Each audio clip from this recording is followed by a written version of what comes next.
Hello, my amazing students, and welcome back to Daily English. I'm Alex, and I have my wonderful co-host Emma here with me today. Hi, everyone. It's so great to see you all again. Alex, I have to ask, what's that huge smile on your face about? Well, Emma, I just booked my first vacation in 2 years. I'm going to visit Japan next spring, and I can't contain my excitement. That's incredible. And you know what? This is the perfect way to start today's lesson. We're diving deep into one of the most important topics in English, talking about the future. Exactly! Whether you're sharing vacation plans like mine, discussing your career dreams, or just deciding what to have for dinner tonight, you need to master future tense. And guess what? It's easier than you think. Before we jump in, amazing students, if you love learning with us, hit that subscribe button and ring the notification bell. Your support means everything to us. Absolutely. Now, let's start with the simplest future form. Emma, what are you doing right after we finish recording? I'm really thirsty. I think I will grab a cold lemonade from the kitchen. Perfect example. Did you hear what Emma said? I will grab a lemonade. This is our first future form, will.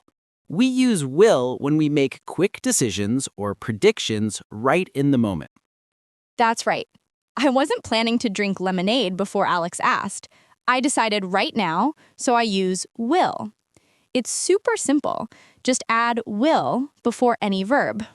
Let me give you more examples. If someone asks, "What's the weather like tomorrow?" I might say, "It will probably be sunny." Or if my phone rings, I can say, "I will answer it." The beautiful thing about will is that it never changes. Whether it's I, you, he, she, we, or they, it's always just will. I will call you. She will arrive soon. They will love this movie. So easy. Now, what about questions? How do we ask about the future using will? Great question. We simply flip the order. Instead of "you will come to the party," we ask, "Will you come to the party?" Perfect.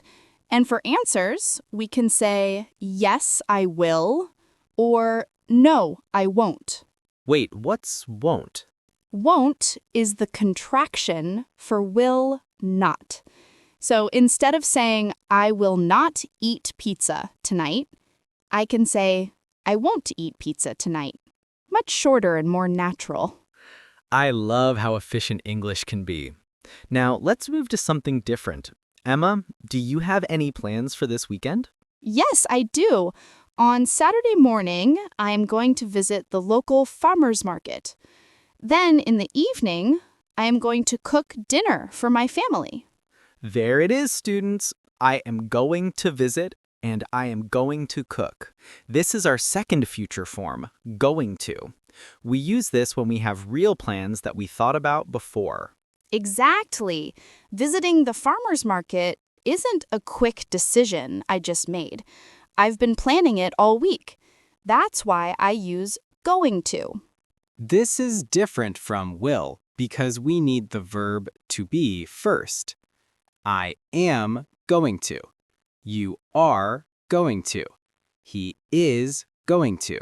She is going to. We are going to. They are going to. Let me share another example. My sister is going to start university next month. She's been preparing for months, choosing classes, buying books, finding an apartment. It's a solid plan. Perfect. So remember, students, will is for instant decisions and predictions. Going to is for plans you made before. Now, let's talk about something I absolutely love. Dreams! Alex, what's a big dream you have? Ugh, I love this topic. My biggest dream is that I will become a published author someday. I've wanted to write a novel since I was a child. That's beautiful. Notice how Alex used will for his dream. Dreams are different from plans because they're bigger and further in the future. But here's the secret. Dreams need plans to become real. So while my dream is I will be a published author, my plan is this month I am going to write 500 words every day. That's the magic formula. Big dreams with will, small plans with going to. What about you listening right now? What's your dream? Maybe you dream I will speak English perfectly, or I will travel around the world, or I will start my own business. Those are amazing dreams. But remember, you need plans too. Tomorrow, I am going to study English for 30 minutes. Or next week, I am going to save money for my trip. Small steps, big results. My friend Sarah dreamed I will run a marathon, but she started with every morning I am going to jog for 10 minutes. Guess what? Last month, she completed her first marathon. I get goosebumps hearing stories like that. It shows that dreams plus plans equal success. Speaking of plans, let me share some useful time words that make your English sound more natural. Yes, we have words for very soon. Tomorrow, tonight, later today. For example, I am going to study English tonight. For the near future, we say next week, next month, next year. Like, next week, I am going to start my new job. And we can be even more specific. In 2 days, in 3 weeks, in 5 years. My brother is going to visit me in 2 days. These time words are like GPS for your sentences. They tell us exactly when things will happen. Now, let's practice. I'll give you a situation, and you think about whether to use will or going to. Great idea. Situation 1. You're hungry right now and you see a banana on the table. What do you say? That's easy. I will eat this banana. It's a quick decision you just made. Perfect. Situation 2.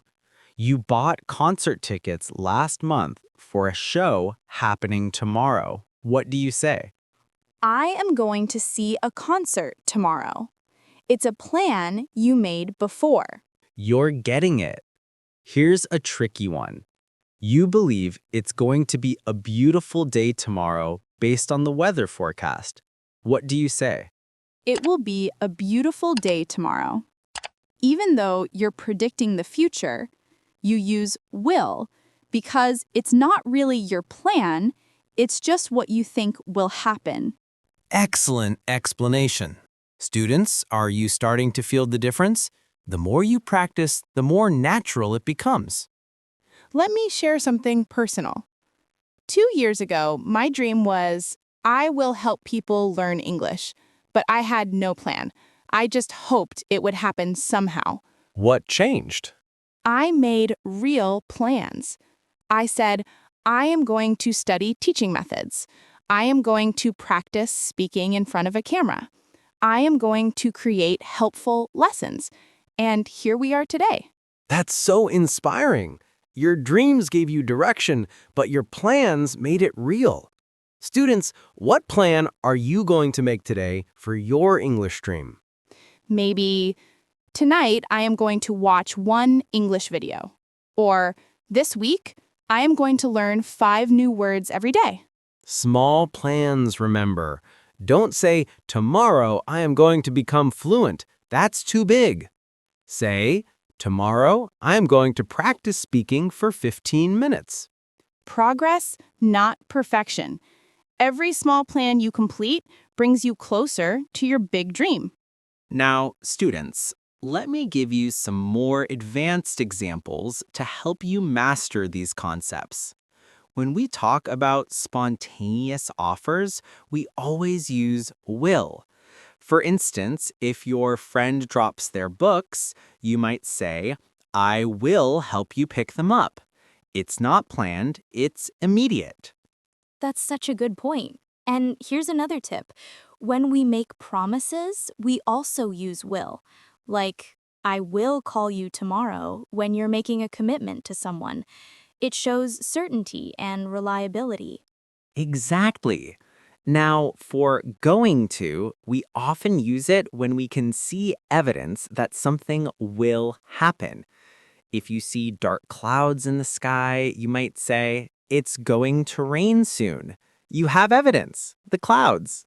I love that example. It's like being a detective. You see the clues, so you use going to talk about what you expect will happen based on those clues. Students, here's a common mistake I want you to avoid. Don't say, I will go to the store tomorrow if you already planned it. Say, I am going to go to the store tomorrow because it's a plan you made before. But if someone asks you right now, what will you do if it rains? And you decide at that moment, you can say, I will stay inside and read a book. It's a decision you're making as you speak. Perfect distinction. Now, let's talk about something fascinating. How different cultures view the future. In English, we're very specific about planned versus unplanned future actions. This might be different from your native language. That's so true. Some languages don't distinguish between these types of future actions, but English does. That's why practice is so important for non-native speakers. Let me share a story from my teaching experience. I had a student from Brazil who always said, I will go to university next year instead of I am going to go to university next year. We worked on understanding that university was his plan, not a spontaneous decision. Those kinds of stories really help. It shows that even small grammar differences can change the meaning of what we're trying to communicate. Absolutely. And here's another useful tip. When you're talking about scheduled events like train departures or movie times, we often use present simple instead of future forms. The train leaves at 3 p.m. sounds more natural than the train will leave at 3 p.m. But for your personal plans about catching that train, you'd say, I am going to catch the 3 p.m. train. See the difference? The train schedule is a fact, but your plan is personal. You're brilliant at explaining this. Now, students, let's talk about one more important use of these future forms, in conditional sentences. When we say, if it's sunny tomorrow, I will go to the beach. We're using will because the beach trip depends on the weather. But if you say, if it's sunny tomorrow, I am going to wear my new dress, you're talking about a plan you already have. You just need the right weather to execute it. These nuances make English so rich and expressive. The more you understand these subtleties, the more natural your English will sound to native speakers. Before we finish, let's do a quick review. Emma, when do we use will? We use will for quick decisions we make right now, predictions about the future, promises, offers to help, and general facts about the future. Like, I will help you with that. Or, the movie will start at 8 p.m. And going to? Going to is for plans we made before, intentions we've been thinking about, and predictions based on present evidence. I am going to meet my friend for coffee means I already made this plan. And remember the structure. Will is easy, just will plus verb, but going to needs am, is, are plus going to plus verb. Perfect summary. You know what, amazing students? I have a prediction. If you practice these forms every day, you will see huge improvement in your English. And I have a plan to help you. Next week, I'm going to create a special practice video with exercises for will and going to. I love that. We're always planning new ways to help you succeed. Speaking of plans, we have a challenge for you. Yes. In the comments below, write 2 sentences. one thing you are going to do tomorrow using going to, and one big dream you have using will. For example, tomorrow I am going to practice English pronunciation. In the future, I will become confident speaking English with anyone. We read every single comment, and we love celebrating your dreams and plans with you. Before you go, remember to subscribe and hit the notification bell so you never miss our lessons. Share this video with friends who are learning English too. Thank you for spending time with us today. Keep dreaming big, planning small, and practicing every day. Your English future is bright. Until next time, goodbye everyone. Bye. Keep learning and keep growing.